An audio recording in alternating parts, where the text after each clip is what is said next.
Assalamualaikum.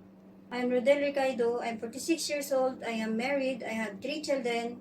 I'm graduated high school. My work experience in Kuwait is 2 years and 1 month. In Saudi Arabia, 2 years and 2 months. I can do all households like ironing clothes, washing all dishes, cleaning the house, babysitting if there is a baby, helping their homeworks.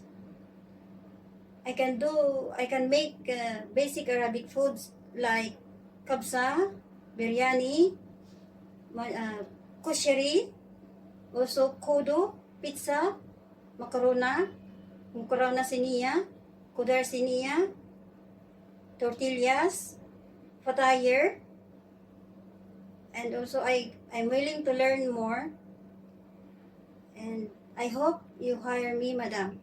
Thank you.